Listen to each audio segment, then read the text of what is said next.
Wagwan masses, Dapper here, and welcome back to One Name Sports. Today we're gonna do a long overview, state of the union, state of the parishes on the Reggae Boyz, and what's really going on with the team since Whitmore got let go. A lot of developments are stagnation with JFF, with our coaching search, with the players. So I'll just do a quick roundup of all the news that I could find and share the information with those like myself who are a little bit more removed from the day-to-day with them.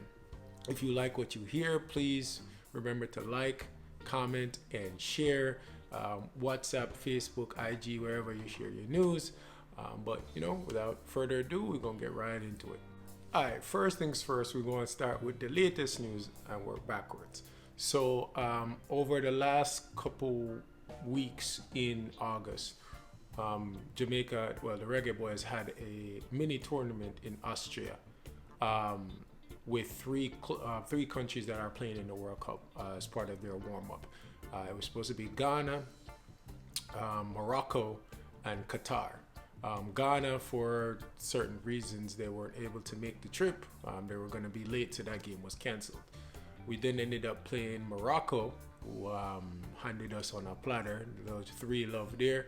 And then, of course, host nation Qatar, who we've been playing a lot recently, and we drew with them 1-1. It was a good showing, but also because of the timing and the European football just started, most, if not all of the squad were European,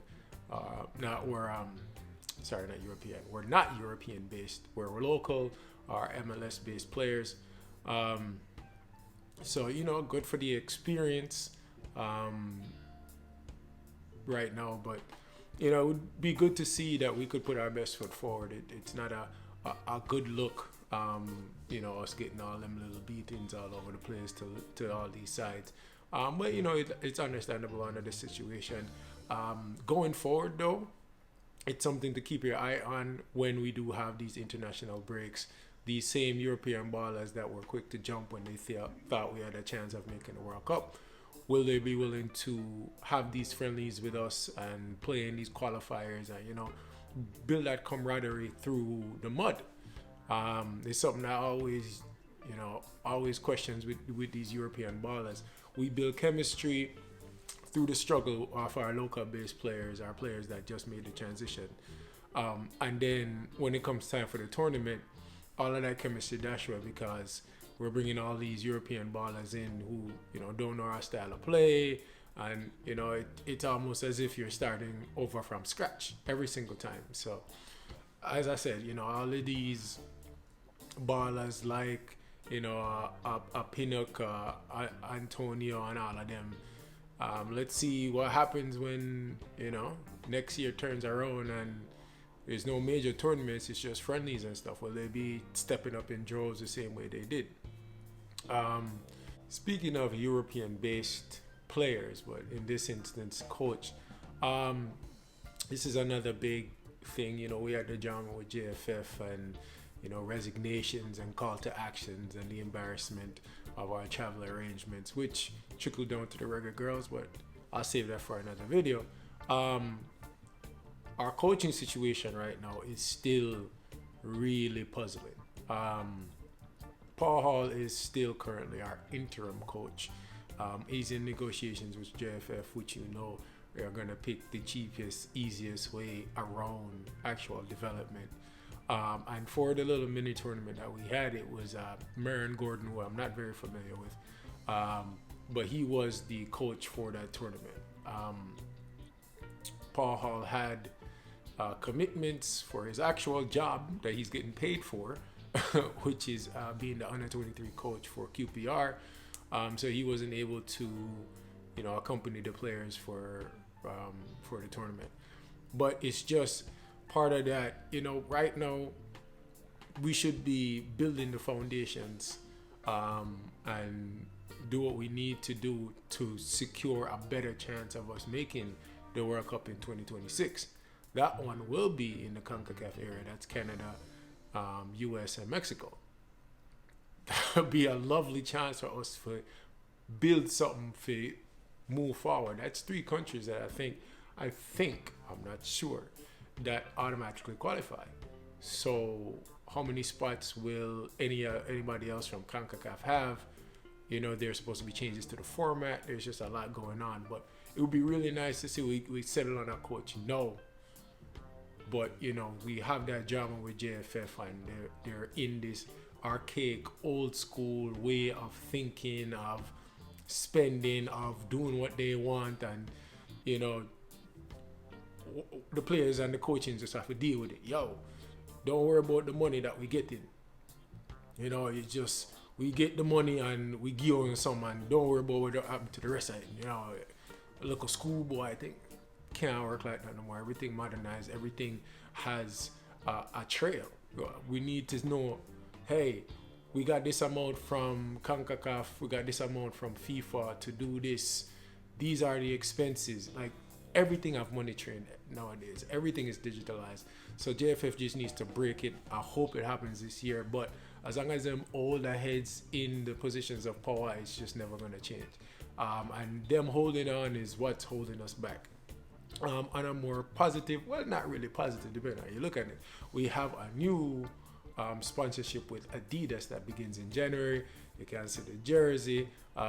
They did this piece of madness for Arsenal for their carnival celebrations near the end of August. I'm an Arsenal fan, but I could not pass it up. I know say everybody would did find it, they have it. But if these are the kinds of just interest that we're going to build for the Reggae Boyz going forward.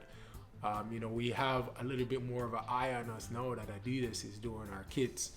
Adidas also does the Mexico kits, and Nike is exclusive for the US team. But this is something different. You know what I mean? And that's more money, more sales in terms of jerseys.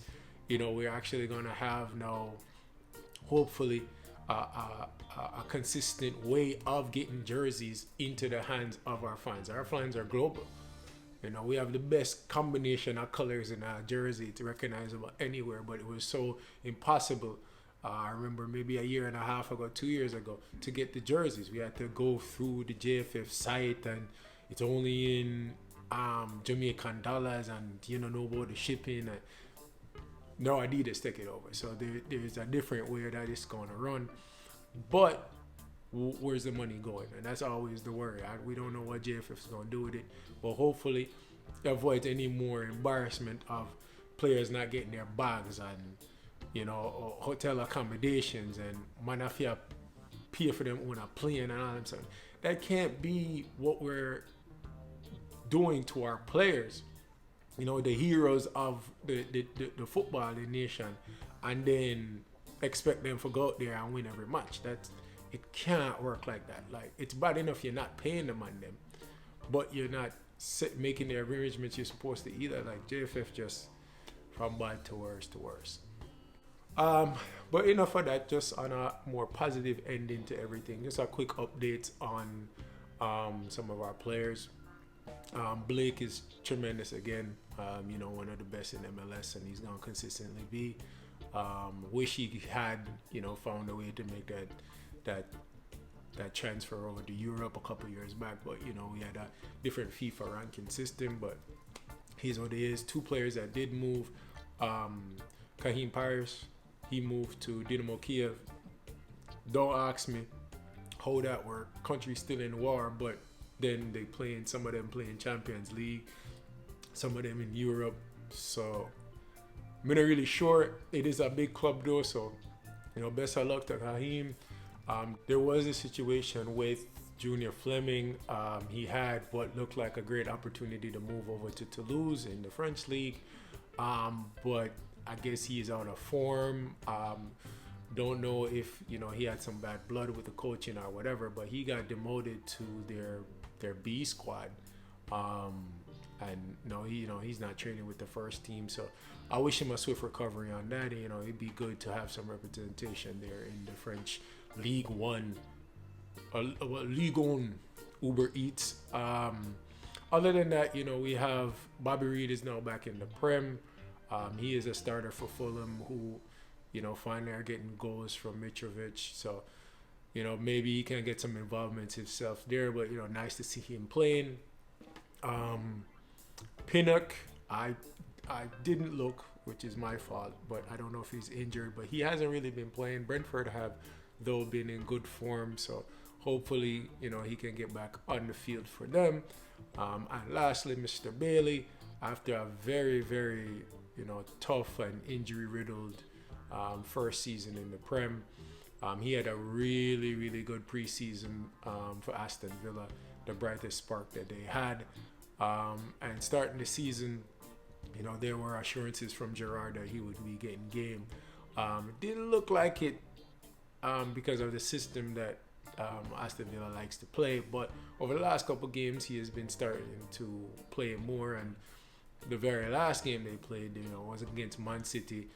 Not like me and a couple of my friends was expecting a massacre, but it turned into a draw, and Bailey got himself on the score sheet. So he's a player who loves scoring big games. I remember even in his Leverkusen games, even if he was on a dry run of sorts, if he's playing Bayern or Dortmund or one of them, he's always the danger man. So hopefully he can kick on from that and keep it consistent, push out some of those Englishmen that are getting ball game that shouldn't, and help save Gerrard's job.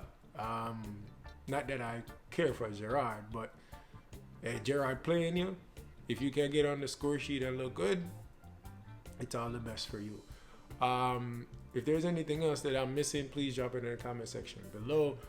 I'll try to keep up on the Reggae Boyz news, but it is exhausting to keep up with JFF and them foolishness. But stick around for other content. Maybe I'll give a season update on the players. I do know that both had won the league over there in Russia, but we're gonna stay away from what's going on over there. If you do enjoy the content, again, please like, comment, share, WhatsApp, Facebook, IG, messages, wherever you share with your friends. We are on IG. You can follow us there as well for some interaction. Let's just get my followers up. Looking a little depressing over there. Thanks again, though, for all your support. Dapper here again. Peace.